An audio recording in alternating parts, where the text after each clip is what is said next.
নমস্কার বন্ধুরা, কেমন আছেন সবাই? গল্প যেখানে সত্যি চ্যানেলের আরেকটি নতুন গল্পে আপনাদের সকলকে আবারও স্বাগত জানাই।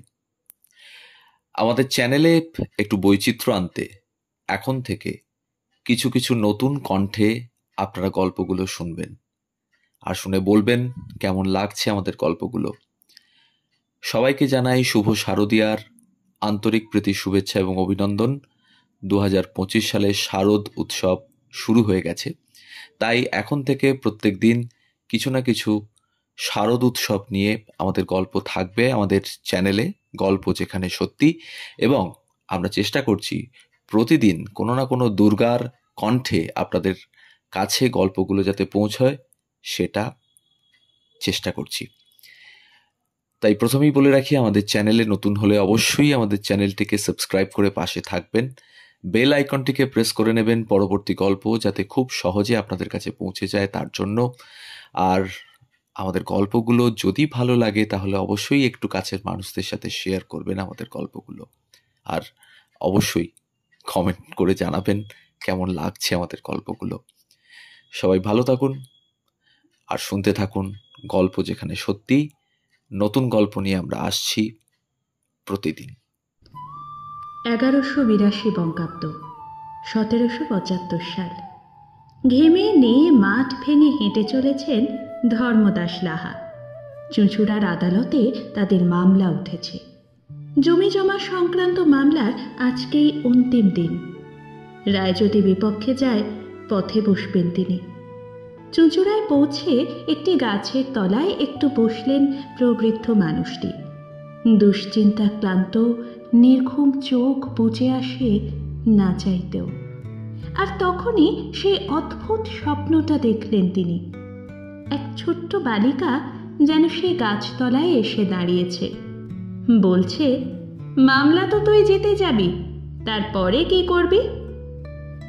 ধর্মদাস লাহার কোনো উত্তর জোগায় না, ফ্যাল ফ্যাল করে তাকিয়ে থাকেন। সেই বালিকা পুনরায় বলে, গৃহে আমার পুজো করবি, তোর পূর্বপুরুষের বন্ধ পুজো তুই শুরু কর। আমি দুজন পটুয়াকে খানাকুল থেকে পাঠাচ্ছি, ওরা গিয়ে আমার ঠাকুর গড়া শুরু করবে। স্বপ্ন ভেঙে যায়। ধর্মদাস দেখেন রোদ্দুর মাথার উপরে উঠেছে। তাড়াতাড়ি আদালতে হাজির হন। অবিশ্বাস্যভাবে সেই মামলায় তিনি জয়যুক্ত হলেন। আনন্দে মাথা থেকে বেরিয়ে গিয়েছিল স্বপ্নের কথা। খুশি মনে উপহার নিয়ে বাড়ি ফিরছেন। দেখেন দুই অচেনা মানুষ। আশ্চর্য হয়ে ধর্মদাস জিজ্ঞাসা করলেন, তোমরা কারা? তারা শোনান সেই স্বপ্নের বাকি অংশ। তাদের গৃহে এক ছোট বালিকা এসে বলে, কামারপুকুরে লাহাবাবুর ভিটেতে দুর্গা পুজো হবে, তোমরা যাও, মূর্তি গড়তে যাও। তাই তারা এখানে এসেছেন। সবকিছু মনে পড়ে ধর্মদাসের। দেবী নিজেই সংযোগ ঘটিয়েছেন। মূর্তি গড়া শুরু হয়। আশ্বিনে পুজো হবে দেবীর। সত্যিই তাই।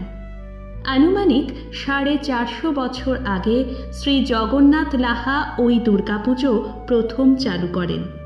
সুদীর্ঘকাল পুজো চলার পর বিভিন্ন টানাপোড়েনের মাঝে 20-25 বছর বন্ধ ছিল।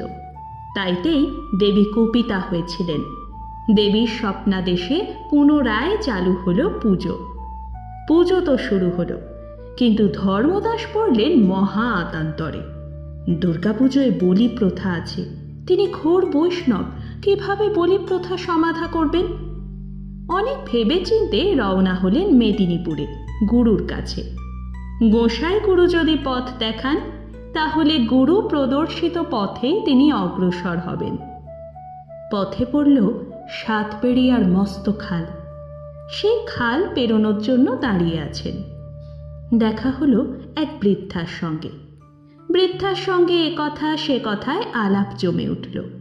মায়ের মতো করেই সন্তানের মনের কথা জানতে চাইলেন বৃদ্ধা। কথায় কথায় বৃদ্ধার কাছে নিজের মনের কথা বলেও ফেললেন ধর্মদাস। ভারী আশ্চর্য কথা বললেন সেই বৃদ্ধা। মা কি আর সন্তানের বলি চাইবে? ভালোভাবে পুজোটাই চাইবে। তবুও যাও, তুমি গুরুর কাছে তার বিধান নাও। গুরুর কাছে পৌঁছে সব কথা বলতেই হা হা করে উঠলেন গুরু গোসাই। বললেন, করেছ কি? যেখানে দেবী নিজে বলে গিয়েছেন সেখানে আমি বলবো কি? দেবী যেমন ভাবে বলেছেন তেমন ভাবেই তাঁর পুজো করো। সেই থেকে আজ ২৫০ বছর ধরে কামারপুকুরে লাহা বাবুর পুজো চলে আসছে। এখানেই অবশ্য শেষ নয়। ১৮৪৮-এ এক বালক এক রাস বিস্ময় নিয়ে দেবী দুর্গার চক্ষু দান করলেন। বালকের আঁকা চক্ষু নিয়ে মৃন্ময়ী দেবী সাক্ষাৎ চিন্ময়ী হয়ে প্রতিভাত হলেন। তখনও সেই বালক কেবল গদাই। পরবর্তীতে তিনি হয়েছিলেন শ্রীরামকৃষ্ণ পরমহংসদেব। হ্যাঁ, লাহাবাড়ির পুজো এমনই একটি পুজো যেখানে স্বয়ং শ্রীরামকৃষ্ণ চক্ষু দান করেছিলেন। এই লাহাবাড়ির আটচালার পাঠশালারই ছাত্র ছিলেন তিনি। লাহাবাড়ির পুজোর বিধি হল, বিপত্তারিণী পুজোর দিনে কাঠামো পুজো হয়, আর ঘট উত্তোলন করা হয় মহালয়ার পরের দিন, অর্থাৎ প্রতিপদ থেকে। এই দিন থেকে চণ্ডী পাঠ শুরু হয় বাড়িতে। শুধু তাই নয়, মহালয়ার দিন থেকে ষষ্ঠী পর্যন্ত ৮ দিন ধরে হয় যাত্রাপালা। এই যাত্রা দেখতে বহু দূর থেকে লোক আসেন। প্রায় মেলার আকার নেয় বাড়ির অঙ্গন ও তার চারপাশ। গল্পটি ভালো লাগলে অবশ্যই আমাদের চ্যানেলটিকে সাবস্ক্রাইব করে পাশে থাকবেন। চ্যানেলে নতুন হলে বেল আইকনটিকে প্রেস করে নেবেন পরবর্তী গল্প যাতে খুব সহজে আপনাদের কাছে পৌঁছে যায় তার জন্য। ভালো লাগলে আবারও মনে করিয়ে দিই, একটু কাছের মানুষদের সাথে শেয়ার করবেন আমাদের গল্পগুলো। আর সবাই ভালো থাকবেন। শুভ শারদীয়ার আন্তরিক প্রীতি শুভেচ্ছা জানাই আমাদের চ্যানেলের পক্ষ থেকে। সবার পুজো ভালো কাটুক। সবাই ভালো থাকুন। ধন্যবাদ।